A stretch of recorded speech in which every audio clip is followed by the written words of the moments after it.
ইরানের হামলায় মারা গেছেন বেনয়ামিন নেতানিয়াহু। ইসরায়েলের প্রধানমন্ত্রীর মৃত্যুর দাবিতে সয়লাব তেহরানের মিডিয়া, মুখ খুলতে নারাজ তেল আবিব। আলহামদুলিল্লাহ আলহামদুলিল্লাহ। বিশ্ববাজারে তেল সরবরাহ নিয়ে ইরানের কড়া বার্তা, যুক্তরাষ্ট্র ইসরায়েলের হামলা না থামালে এক ফোঁটাও দেয়া হবে না তেল, হুঁশিয়ারি IRGC। ভালো করছে, তেহরানের অত্যাধুনিক মিসাইল হামলায় বিধ্বস্ত ইসরায়েলের বিভিন্ন এলাকা, সরিয়ে ফেলা হচ্ছে সিসিটিভি ক্যামেরা, ধ্বংসস্তূপের ছবি প্রকাশ করলেই সাজা। ইসরায়েল ফিনিশ করে দিল। ইরানের পারমাণবিক গবেষণাগারে ইসরায়েলের হামলা, এবার হরমুজ প্রণালী নিয়ন্ত্রণে নেয়ার ইঙ্গিত ট্রাম্পের, ভয়াবহ রূপ নিতে পারে যুদ্ধ পরিস্থিতি। ট্রাম্পও মরে যাক, একজন মরছে আর একজন মরুক। ইরানের প্রেসিডেন্টকে এরদোয়ানের ফোন, হামলা বন্ধে দিলেন কড়া হুঁশিয়ারি। মধ্যপ্রাচ্যে যুদ্ধ বিমান পাঠানোর ঘোষণা অস্ট্রেলিয়ার।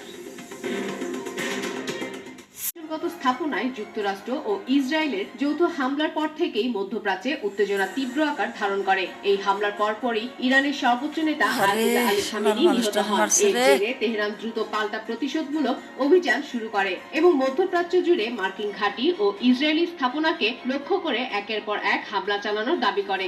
কেমনে করে খামেনিরে মারলো শয়তানের দল।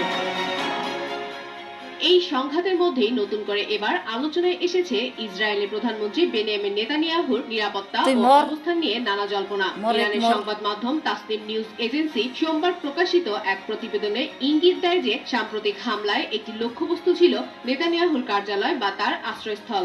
এতে দাবি করা হয় এই হামলায় তিনি নিহত বা আহত হয়ে থাকতে পারেন, তবে এই বিষয়ে কোনো নিশ্চিত প্রমাণ বা আনুষ্ঠানিক ঘোষণা পাওয়া যায়নি।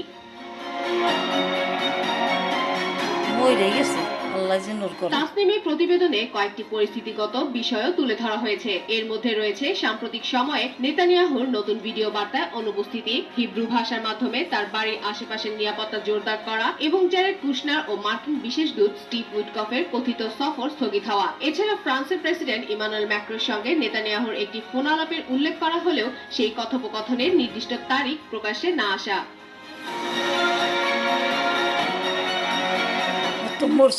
প্রতিবেদনটিতে রুশ গণমাধ্যমে উদ্ধৃত সাবেক রিটারের একটি দাবিও উল্লেখ করা হয়। সেখানে বলা হয় ইরান নাকি নেতানিয়াহু লুকিয়ে থাকা স্থানে বোমা হামলা চালিয়েছে এবং ওই ঘটনায় তার এক ভাই নিহত হয়েছেন। তবে তাসনিম নিউজ নিজেই স্বীকার করেছেন যে এসব তথ্য এখনো আনুষ্ঠানিকভাবে নিশ্চিত বা অস্বীকার করা হয়নি।